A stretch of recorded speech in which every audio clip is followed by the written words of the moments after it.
Hello there, and welcome to North Star Oasis. I'm your host, Jeff Williams, with another jam-packed, action-filled information overload just for you. Here we are on the 25th of January. Yes, it has already been 1 month since Christmas. It was a quick month. We're actually through, what would it be? 2, 4, 6, about 8% of the year. 8% of 2018 is already done, as of the time we get through this next few days. Anyhow, we are in the 2018 election cycle right now, and on this Thursday we have kind of breaking news, but by the time you see this, it'll be old news. We had the first major candidate for governor withdraw from the race today. Matt Dean, Republican from Delwood, and a friend of North Star Oasis, I might add, has officially withdrawn from the gubernatorial race, and he has thrown his, on the Republican side, he has thrown his support to Jeff Johnson. This is, I think, unexpected. I don't think people had saw this coming, but for whatever reason, and I'm sure we'll hear more in the next few days, Jeff Johnson decided to withdraw and back Hennepin County Commissioner Jeff Johnson. Matt Dean withdrew. What did I say? Jeff Johnson. Oh, I thought I said Matt Dean. Anyhow, my producer just said that Matt Dean withdrew, which was I thought I was saying, and threw his support behind Jeff Johnson, the Hennepin County attorney for governor on the Republican ticket. That is the news for today. So I'm going to kind of reset here while you watch Prager University segment on what is a quarter-life crisis. Here's former White House spokeswoman Dana Perino. Graduates, even though it's a long way off, you've probably heard about something called the midlife crisis. Men buy Italian sports cars, women go on yoga retreats to Bali. But I'll bet you've never heard of a crisis you may be facing in a few short years. I call it the quarter-life crisis. I know a little something about it because I went through it.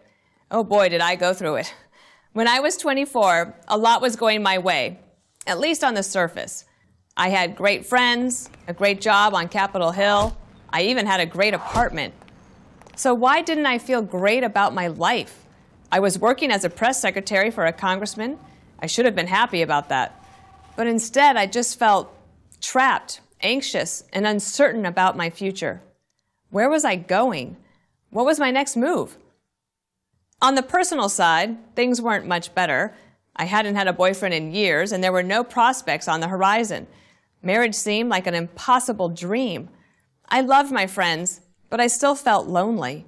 Right before my 25th birthday, I took a personal inventory. I love lists. It felt like I was falling short, almost everywhere. I missed my college days, which seemed, in retrospect, so carefree. The future just looked boring and hard. That is what you call a quarter-life crisis, and I'd like to help you avoid it. To that end, I bring you 3 pieces of advice. 1, get out of town. Feeling trapped? One of the best ways to set yourself free is to move, literally. After years of structure, high school, college, right into a career, I longed to be free. I wanted to be able to leave town at a moment's notice. So I stopped accumulating stuff. I only had 1 cup, 1 glass, 1 plate, 1 bowl, and 1 set of silverware. It was one of the best things I did for myself. It allowed me to be nimble in my life and my career. Assuming for a moment you're not married, if you are, congratulations, you're pretty much accountable to no one. That will change. Take advantage of your mobility while you have it. Go where the opportunities are. But more than that, just go. That might mean going somewhere for a better job, or it might mean traveling whenever you get the chance. It's a big country and a big world. There's no reason to be stuck in one place, especially if that one place isn't working for you. 2, you're not going to become a ballerina at 25. You're still young, but you're not as young as you used to be. You don't have unlimited potential anymore. The last time you had unlimited potential, you were 9. At this point, you're pretty well formed. What you're good at, what you're really bad at, what you like and don't like. I'm not saying you can't change, that you can't grow. Of course you can and must. But you are who you are, and you need to figure out who that is. To put it another way, what is it that you want out of your life? You need to make a realistic assessment of your strengths and weaknesses. Again, lists. This will help you take the next step in the process, setting a goal. Okay, ballerina, not practical. What is? Be honest. Figure it out. Write it down. Then, as one of my mentors told me before my first White House press conference, put your big girl panties on and deal with it. Which leads to my final piece of advice. Meet the universe halfway. No one is going to hand you the life you want. You're going to have to go out and get it. But there's a twist. You don't really know where your life is going to take you. You almost certainly won't end up where you plan to be. But that's okay. Because when you set goals and work toward them, positive things happen. You gain skills, and those skills will create opportunities that never would have existed if you weren't working towards something. Life will happen along the way. Things will change in ways you can't possibly predict. But nothing happens if you're sitting on a couch waiting for your life to begin. I have a lot of other advice that will help you, like don't skip the dentist. But when it comes to surviving the quarter-life crisis, I think this will help. Now, if anyone has any advice for my upcoming midlife crisis, let me know. I'm Dana Perino for Prager University. And there you have it. Quarter-life crisis, midlife crisis. Three-quarter-life crisis will be next, and then the end of the life. Speaking of end of the life, last week we had covered a lot of losses that had occurred recently, but it came to my attention that we missed one, especially when we had talked about 3 people in Minnesota politics, one person who was a USS Oklahoma Pearl Harbor survivor, and then 3 astronauts. Actually make that 4. I had completely neglected that Paul Weitz, the Skylab astronaut, had passed away. So let's take a look right now about Skylab. 5 minutes in space, Skylab section.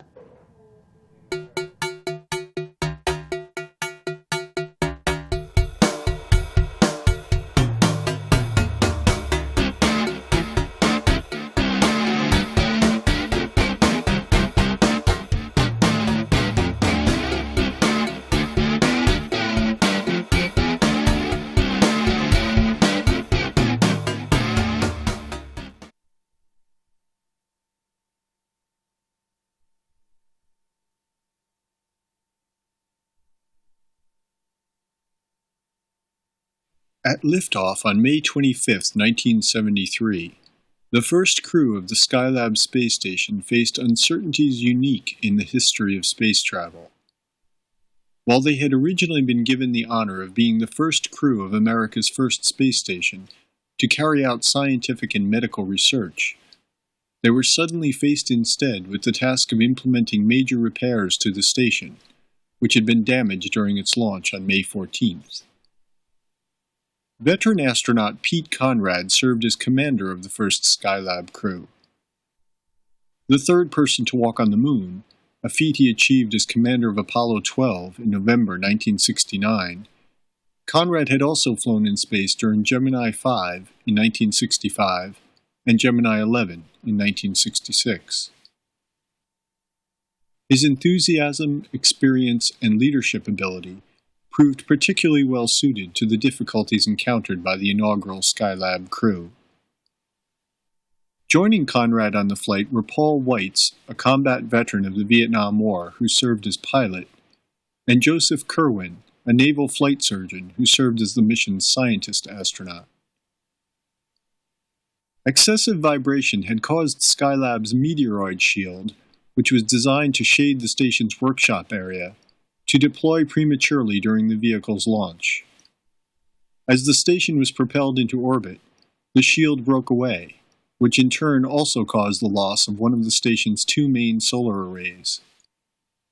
As a result, Skylab had too little electrical power to sustain its intended operations, and the station's primary work area was subject to heat from the sun that was far too intense to allow for productive research. Faced with the prospect of losing the station entirely, NASA officials spared no effort in devising plans to salvage Skylab and its ambitious program of scientific research. Teams of administrators, astronauts, engineers, and scientists carefully constructed plans to counter every threat to the station's survival. And Conrad, Kerwin, and Weitz spent the 10 days following their originally scheduled launch immersed instead in the details of how they would fix the damage. Taking the challenge of their revised mission to heart, the crew members established a habit of working long hours every day shortly after they arrived at the station. They carefully executed the procedures that had been worked out in the exhaustive simulations on Earth, installing a makeshift sunscreen over the work area, and, within several weeks, making a spacewalk to deploy Skylab's one remaining main solar array. To the untrained eye, accustomed to the gleaming, high-tech sheen of previous NASA triumphs, photos of the results of their efforts might have seemed inelegant. The single solar array jutting awkwardly from one side of the station, the sunscreen resembling a tarp tent over a backyard summer barbecue. But the repairs that Conrad, Kerwin, and Weitz were able to put in place at America's first space station, as well as their intense commitment to carrying out the research program that they had originally been assigned, allowed them to conduct nearly 400 hours of experiments, and enabled Skylab to support the work of 2 subsequent crews. Together, the 3 teams of Skylab astronauts would return a treasure trove of important scientific research, which would be studied on Earth even years after the end of the Skylab program.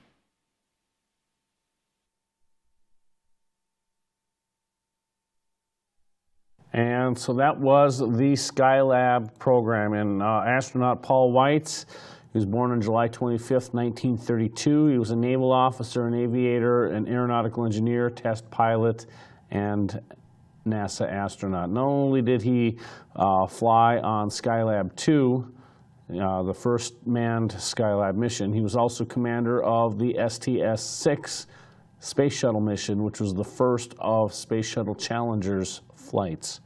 He was born in Erie, Pennsylvania, completed a master's degree in engineering from Pennsylvania State University, Penn State, 1954.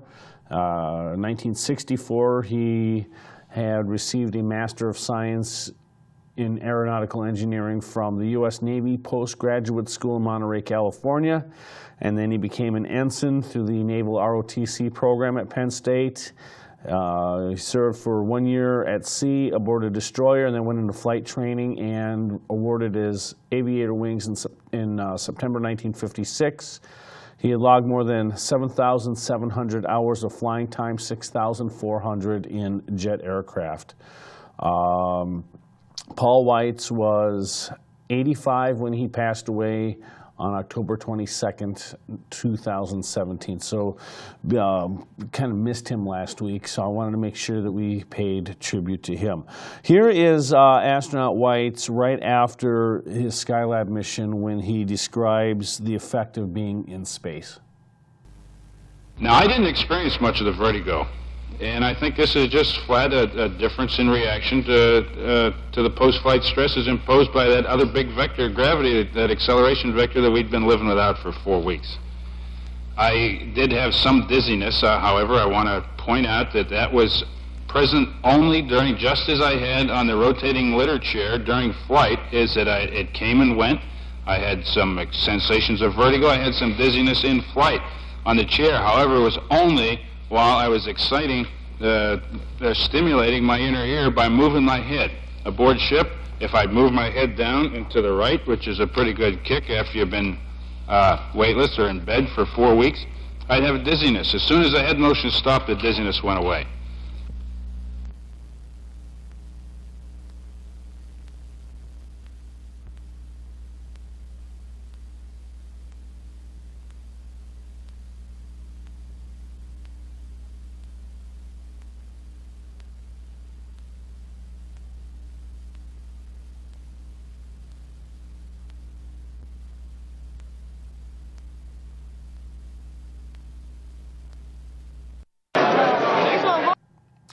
And then 5 years ago, Paul Weitz he was interviewed by a 9-year-old boy.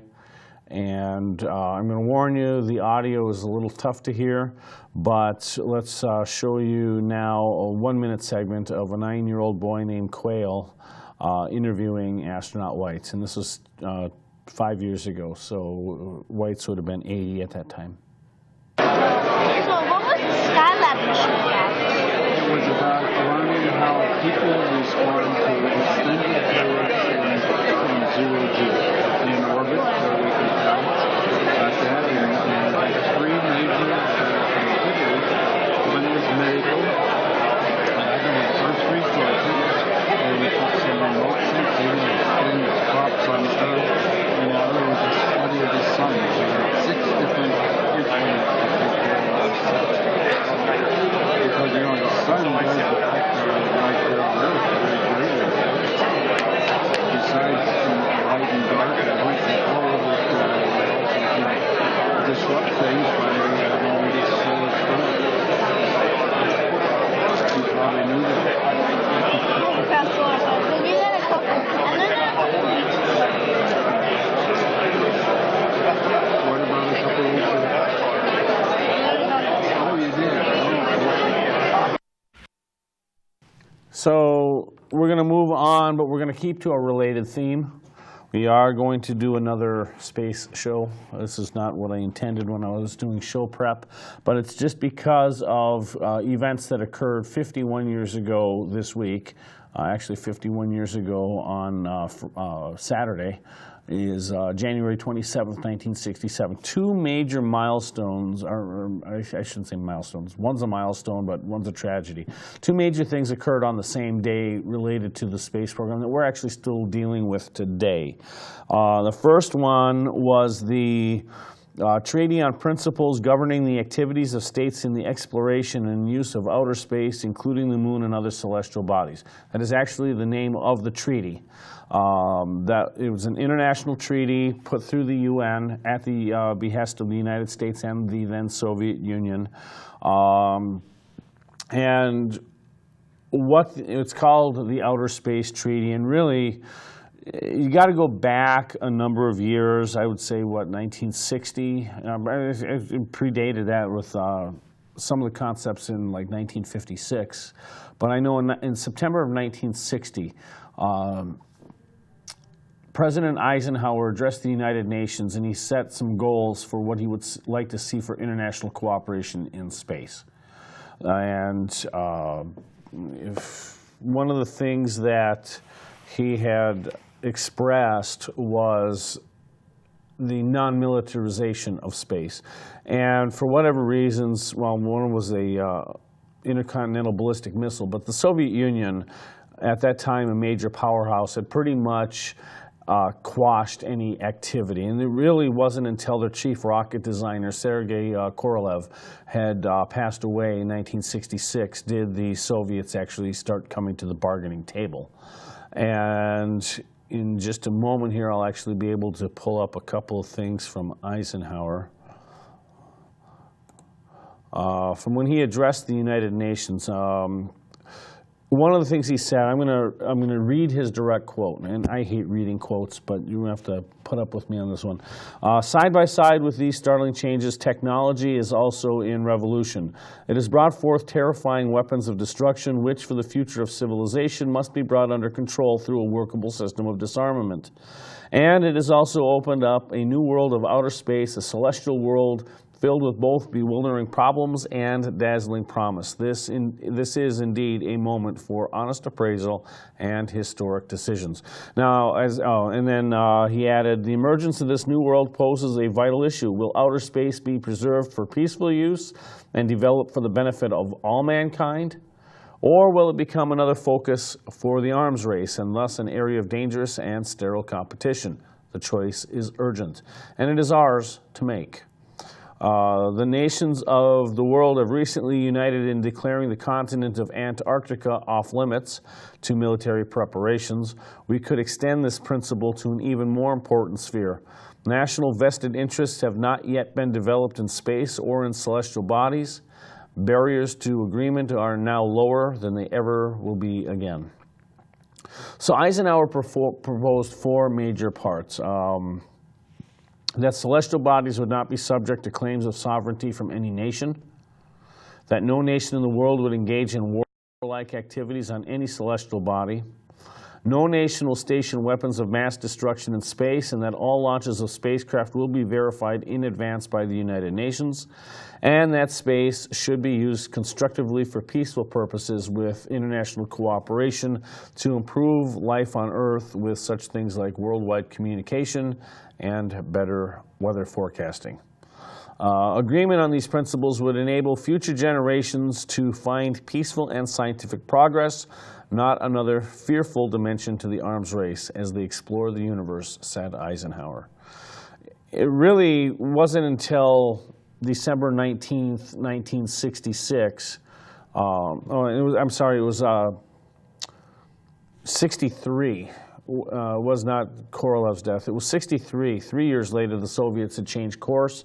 63, they welcomed the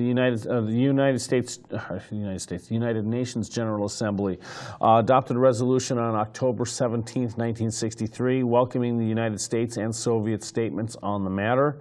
And then 2 years later, the draft of the text of the long-winded Outer Space Treaty title was made, and it was successfully negotiated. The UN General Assembly passed the resolution December 19, 1966, and then 3 locations were selected for signing: Washington, D.C., Moscow, and London. Now today there are over 107 countries who have signed on to the treaty and its subsequent variants, but the original one had 65 signatures on January 27th, 1967. There were 17 articles in the treaty which covered Eisenhower's 4 points that I just mentioned, and then it also added sections excuse me, about astronaut safety, space vehicle ownership and usage, and a provision for withdrawing from the treaty. From Article 5, states parties to the treaty shall regard astronauts as envoys of mankind in outer space and shall render to them all possible assistance in the event of accident, distress, or emergency landing on the territory of another state party or on the high seas. When astronauts make such a landing, they shall be safely and promptly returned to the state of registry of their space vehicle. And carrying on activities in outer space and on celestial bodies, the astronauts of one state party shall render all possible assistance to the astronauts of other state parties. And then it took 25 minutes for the treaty to be signed in Washington. Secretary of State Dean Rusk and U.S. Ambassador to the United Nations Arthur J. Goldberg signed the document for the United States, and Anatoly Dobrynin, the Soviet ambassador to the United States, signed for the Soviet Union.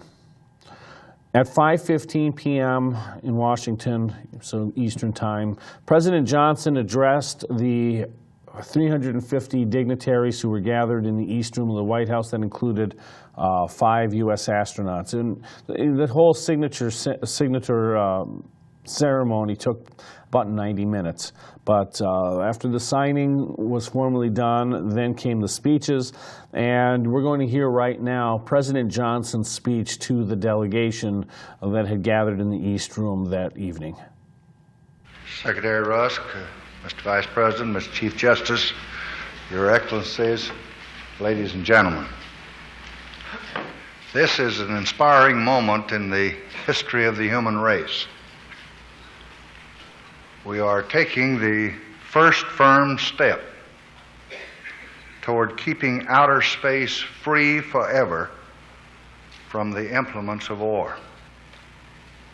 It was more than 400 years ago when Martin Luther said, "Cannons and firearms are cruel and damnable machines." I believe them to have been the direct suggestion of the devil.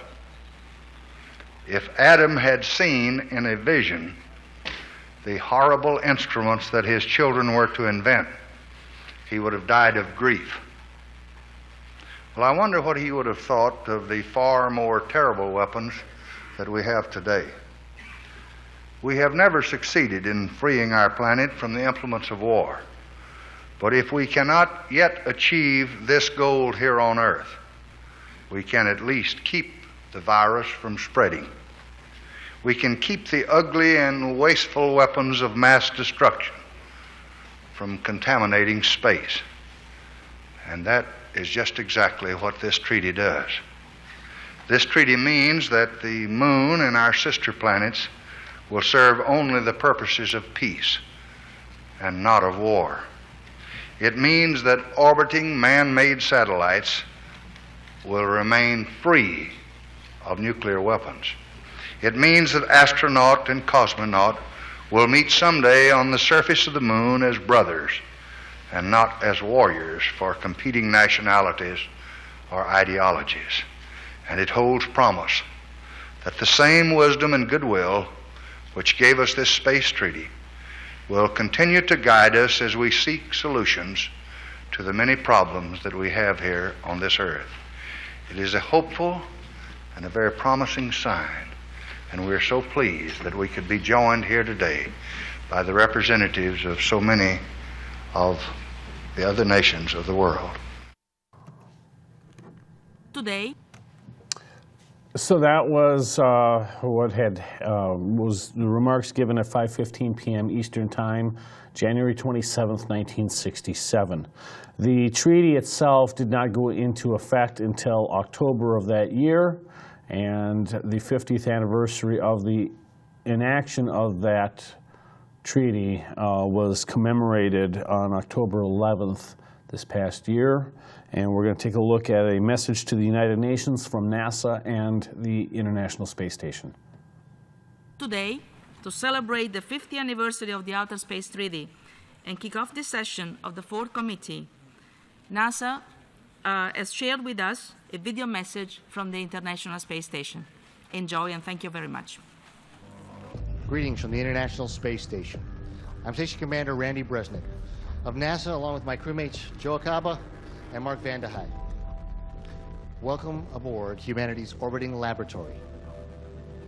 This magnificent space station has been home for international cooperation and groundbreaking research for 17 years now, as our international crews build a stronger future for all of us as we represent everyone on the planet. Space exploration brings us together in a very unique way, and the station is a model of how nations can work together in peace for the greater good. Not only are we learning about the cosmos, we are conducting scientific studies that will benefit all of us on planet Earth. From space, national borders blend into continents and oceans, making it much easier to see how everyone shares this fragile, beautiful oasis, no matter our nationality. So we salute the United Nations on this 50th anniversary of the Outer Space Treaty. And we look forward to the future we are creating through space exploration. We're so proud of what the International Space Station stands for.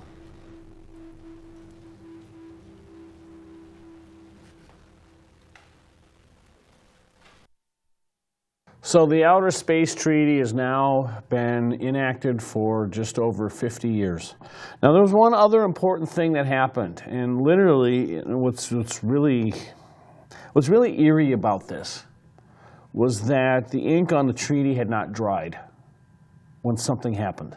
Literally at 6:30 p.m. was about the time that they were wrapping up the ceremony in the East Room of the White House. And something bad happened at Cape Canaveral, or now the Kennedy Space Center, with Apollo 1. And 3 astronauts, Ed White, Roger Chaffee, and Gus Grissom, were doing a plugs-out test on the Apollo 1 capsule. And the incident ended in tragedy. We're going to actually show you right now the story of Apollo 1. The section of the documentary that deals specifically with the fire. Late January, 4 weeks to launch. We were working around the clock, testing system by system. We were going very fast. NASA were behind schedule as always. And we were running tests without taking time to really look at the data. The last check was called the Plugs Out test, a full dress rehearsal for launch. It was a Friday at the end of an awfully long week, and we were tired. We all had our eyes on the weekend. In the morning when the crew came in to the office, I sensed something. I don't know what it was that I sensed, but I picked up something from all three of them. There was a quietness about them.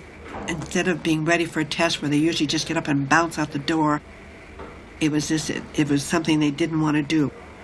Their attitude was 180 from anything I've ever seen before.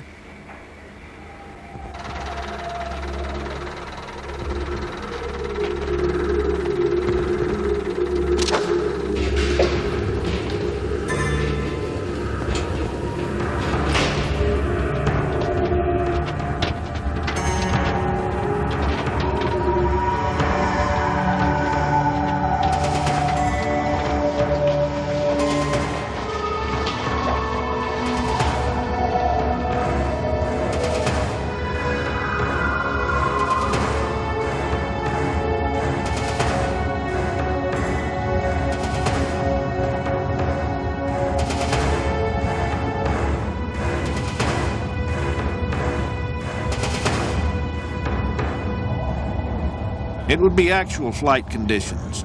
Crew in full suits, capsule under its own power, 100% oxygen inside, and the hatch sealed. It's not a normal workday.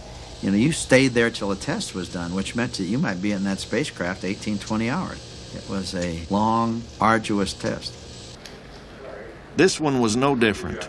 We'd been going since 6 in the morning. I said to Gus, if it doesn't check out well, if you have a glitch or an anomaly, get the hell out of there. Hell, he wasn't going to do that. That would have brought the program to a stop, and everybody said, well, that chicken shit guy and all that kind of stuff. You've got a cast of thousands geared up to perform a test, and you're critical to that test, and here you are, you've worked all day long, and you're down to the last half hour, last hour. It's very difficult to just say, hey, I'm putting everything to a stop here. I was in the blockhouse with Stu Russo, late Friday afternoon. We had some communication problems. We were having trouble. We were testing out the various loops and radios. Okay, we're ready to pick up, Chuck, but all I can do is give it a try. You copy? No, I don't read you at all, Chuck. You want to try the phone?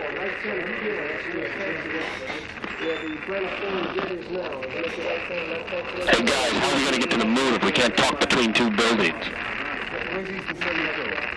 I can't hear a thing you're saying. Did you guys say something from the command module? I said, how are we going to get to the moon if we can't talk between two buildings? The test was dragging on, one glitch after another. Most of us had already called to say we wouldn't be home for dinner. And then it happened. Down under Gus's seat, somewhere in 30 miles of wire, there was a short circuit. In the blockhouse, all we saw was another glitch on the meter. Nobody knew it then, but a spark had jumped out. It landed and sat there, in the pure oxygen. At 15 pounds pressure, it glowed, brighter and brighter. 3, 2, 1, mark. CLTC, you're cleared for launch. And then it went, like a blowtorch.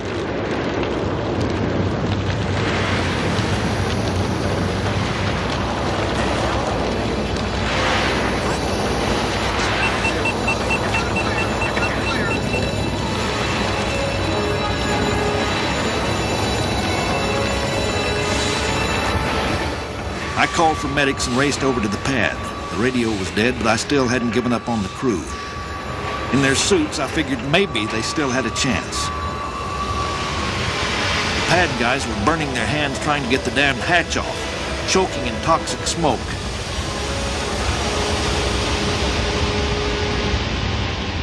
almost as fast as it started. The fire was out. Finally, they got the hatch off, and then we knew. Most of their suits were still white. You did not look in and see charred bodies.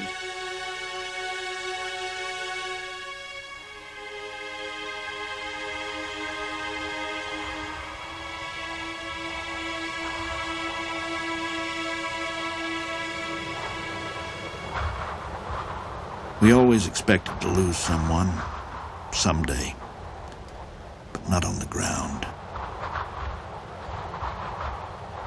That was not a way to die, not for a test pilot. The moon that had seemed so close now had vanished from sight.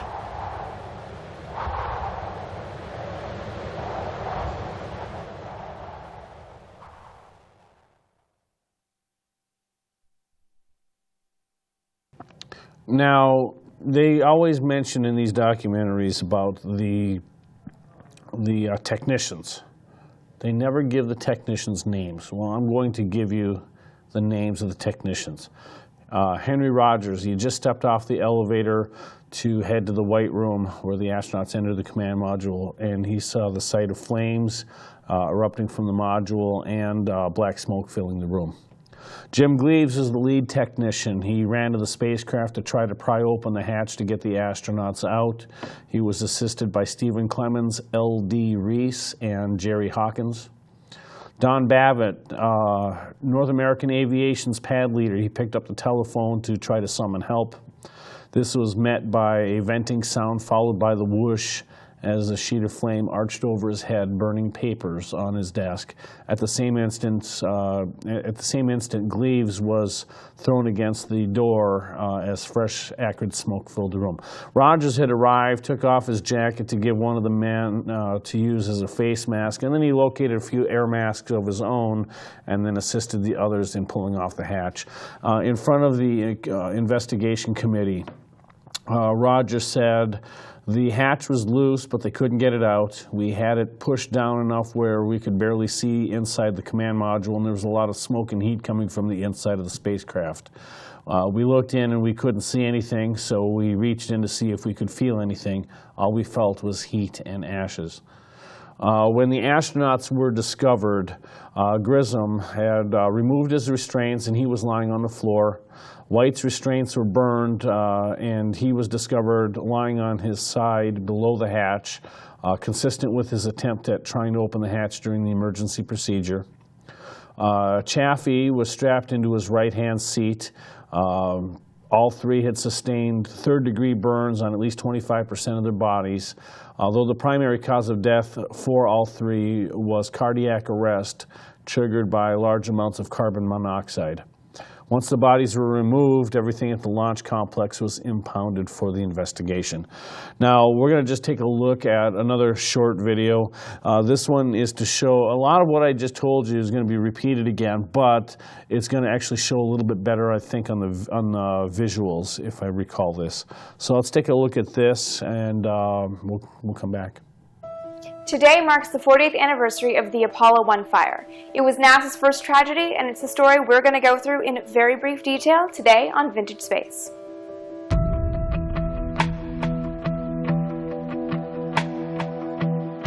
On January 27th of 1967, the Apollo 1 crew, Gus Grissom, Ed White, and Roger Chaffee, was going through the plugs out test. This was a routine pre-launch test designed to put the spacecraft through a simulated countdown and launch using the spacecraft's own internal power systems. The plugs connecting it to the external power from the ground were out. The test was problematic from the start. Grissom smelled something like sour buttermilk in his oxygen feed. There were communications problems, and a high flow of oxygen triggered a master alarm. These delays all led to holds, but at 6:31 in the evening, the crew was finally ready to get back to the plugs out test. But at that moment, instrumentation from inside the spacecraft registered a spike in oxygen flow, and at the same time, movement of one of the astronauts in their couches. 4 seconds later, the word fire was heard over the comm loop. Controllers in the White Room leapt into action in an attempt to free the crew, but the flames licking the side of the spacecraft made it impossible. The pressure inside the spacecraft built up until the hull ruptured, and flames poured into the White Room, sending some men fleeing. But even those who stayed couldn't free the crew. By the time they got the hatch open, all 3 men were dead. They had asphyxiated when smoke got into their oxygen system. The 8-man Apollo 204 review board, that was the mission's internal designation, was created just hours after the fire. The spacecraft, Spacecraft 12, was taken apart piece by piece alongside Spacecraft 14, an identical Block 1 model of the Apollo command module. The 2-month investigation revealed exposed and frayed wires and a possible corrosive fluid leak in the coolant system. A spark from any one of these wires could have started the fire, which would have become explosive in the test environment. The spacecraft was designed to be pressurized with 5 pounds per square inch of pure oxygen in space, but to simulate that pressure differential at sea level, the spacecraft was actually pressurized to 16.7 pounds per square inch of pure oxygen. Any kind of spark would have immediately turned into an explosion in that kind of environment. Sealing the crew's fate was the hatch design. It was designed to open inward, which meant that the crew, lying on their couches, would have had to reach above them and behind them to pull against the pressure rising inside the spacecraft. It was the same for the men on the outside in the White Room. No one could push against the pressure building up inside the spacecraft. After the fire, the hatch was redesigned, the plugs out test was reclassified as hazardous, and the spacecraft's environment was changed.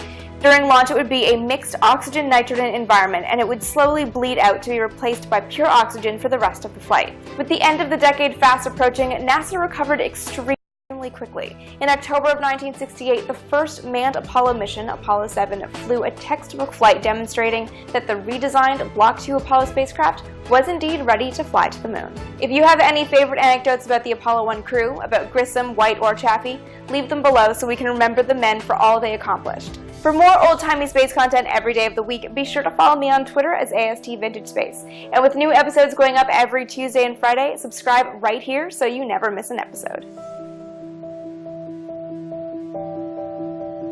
Well, there was a video that I was looking at, which when I was doing show prep, that actually had a cartoon-type visual.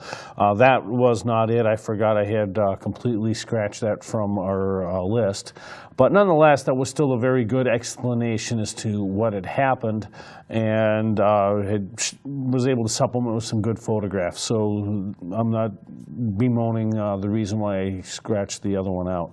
Anyhow, back in July 28th, 2017, we were at the Salute to Apollo at the EAA AirVenture in Oshkosh, and we had filmed the Salute to Apollo discussion. Here is the section where Frank Borman and Fred Hayes and Gene Kranz. Frank Borman and Fred Hayes are both astronauts. Gene Kranz was the flight director, and they were all discussing Apollo 1 during their presentation. So Apollo 1, you know the tragedy of the fire in Apollo 1 and losing Ed White, Virg Grissom, Roger Chaffee. Frank Borman, you were the only astronaut on the investigating committee, the 21-month period. What happened in those 21 months? What was the process? What was learned? And how confident were you when you got to Apollo 7? Well, I think the genius of Jim Webb, who was the NASA administrator, shone through there, because he convinced Congress to allow NASA to investigate itself. And they appointed a group of people, of which I was one. But the investigation was no holds barred, and it was a very hard-hitting indictment of both NASA and North American. And I think that out of that came the Block 2, we called it an improved Apollo spacecraft that eventually was very, very successful. And I honestly believe, had it not been for the fire, we might have had an in-flight tragedy that would have canceled the program. So I think that NASA at that point was probably the finest managed federal bureaucracy that's ever been in place. And sometimes I look back on it.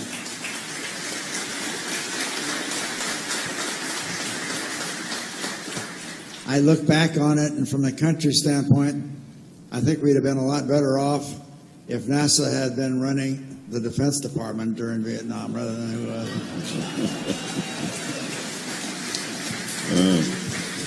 Fred Hayes, you know, we're not up to 13, obviously, yet, because we're going in sequence here. But what, in terms of personnel and training, what were you doing while all these other things are going on to bring you up to speed for whatever you would be assigned down the road? Well, at the front end, when I joined the program, the same as Al described. We went through about 6 months of textbook training, some rudimentary field trips, first geology field trips, and then we got assigned to different disciplines. And I got assigned to Jim McDivitt, who was going to fly the first limb, and Ed Mitchell and I. And he gave us very simple marching orders. He said, I want you to go to Grumman and make sure I got a good limb. That was it. So Ed and I together, I'm sure mutually, I know I spent 7 months out of 9 months at Grumman in test. And I'd been in test in every vehicle up through 6. In fact, I did not do any tests on the one we flew in 13. But I'd been in vehicle tests, sometimes slept in limbs. I probably had several weeks sleeping in limbs when the test would get halted, and you just stopped and waited for the next things to get figured out and proceed.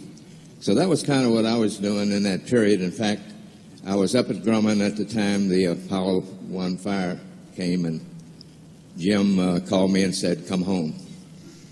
So even though you weren't assigned a cruise at this point, and back to Gene for a moment, everybody was deeply involved in this whole engineering process, working together to make the whole program work?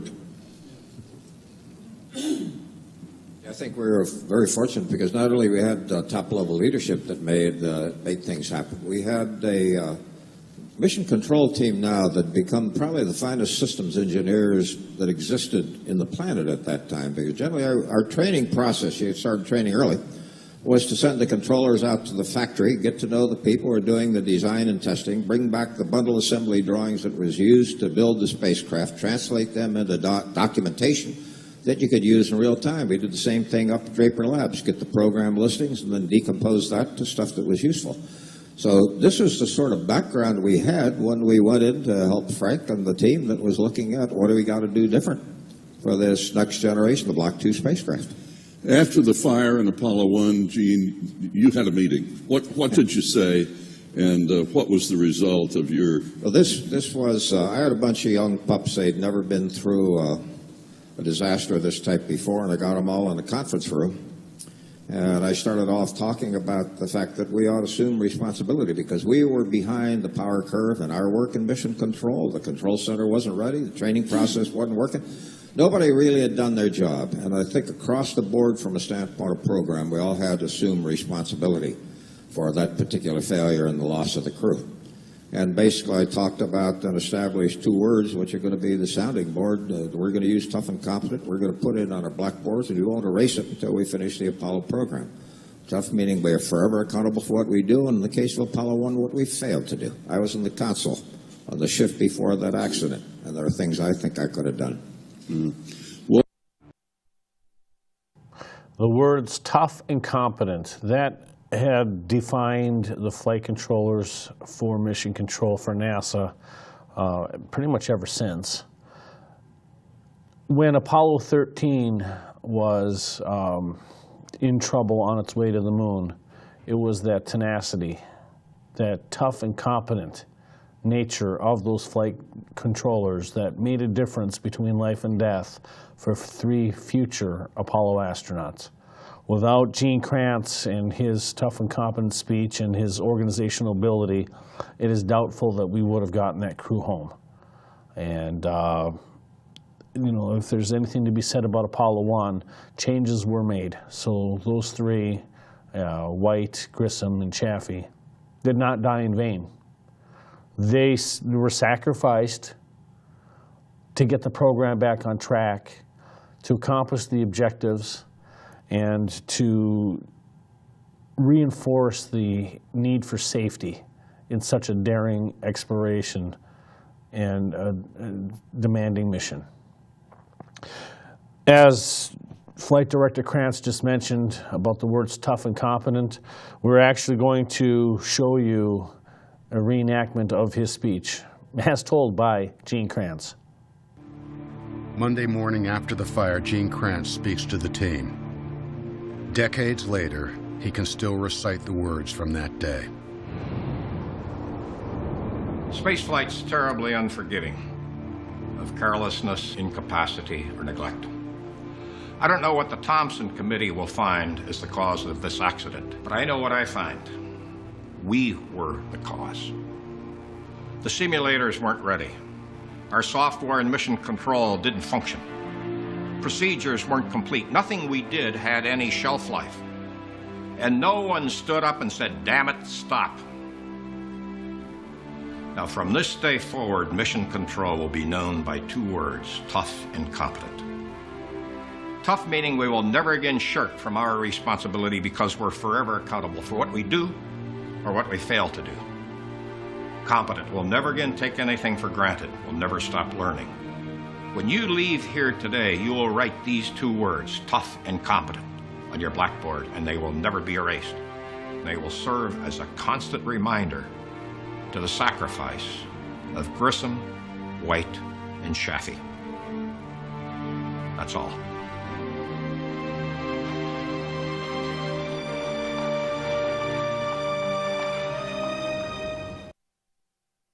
So now that brings us back to what we had discussed, or what we had heard from Dana Perino with Prager University. A quarter-life crisis. For the Apollo 1 crew, they didn't have a quarter-life crisis. Most of those in the astronaut program, they didn't have a quarter-life crisis. For a lot of people in World War II, they didn't have a quarter-life crisis because they were already tough and competent by the time they got to that quarter of their life. I think that's one thing that we're kind of missing in our society and our culture today. And I think if there's anything I want to leave, impart to you, is that perhaps we need to bring back tough and competent back into our society today. In politics, we hear the term snowflakes. I don't know if that's really the right term to use or not, but I'll tell you this. We've kind of gotten soft. We want to make sure everything is safe for our kids. But if everything is so super safe and sterilized, how are they going to grow? When there's no pressure, there's nothing to build strength upon. So if we can take any lesson from the Apollo 1 crew or from Paul Weitz, it would probably be that our nation and our state and our city and our families could use a little bit more toughness and competence. A lot of people live their lives through memes. I see them all the time on social media. Kind of irks me when I see so many that are misspelled, but that's because I'm very, very precise on my grammar, and I hate when I misspeak, including earlier in the show when I misspoke about Jeff Johnson withdrawing from the race when it was actually Matt Dean. But the fact is, we're missing tough and competent in our society today.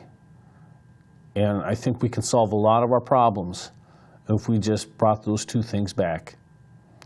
So I want to thank Gene Kranz for giving us such inspirational words that we can live by. Because that's not just the admission price to the ranks of mission control, or as they were later used after it was either the Challenger or Columbia tragedy, the price of admission to the ranks of NASA. Really? Tough and competent. Those are the words of the price of admission into society. At least that's the way it used to be. And I really, really hope for future generations' sake that we can get back to that. So we shouldn't have any quarter-life crisis. I guess if there is anything to be said about quarter-life crisis, that's where the toughness begins. from what I see out there today, I do feel sorry for the youth of our current, the current youth generation. So that being said,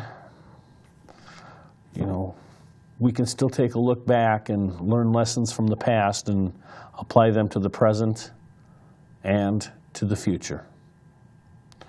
So we're going to leave you shortly here with music. We normally just play a band.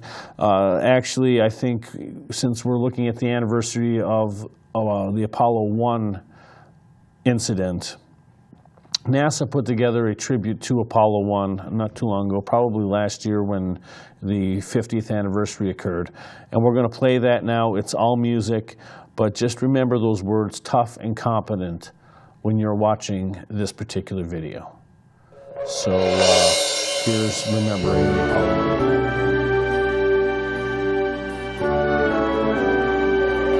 Astronauts Gus Grissom, Ed White, and Roger Chaffee, assigned to the first Apollo mission, perished when fire engulfed the interior of their spacecraft during a launch rehearsal on January 27, 1967.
Our Dallas Pearson producer, I'm your host, Jeff Williams. You're watching North Star Oasis.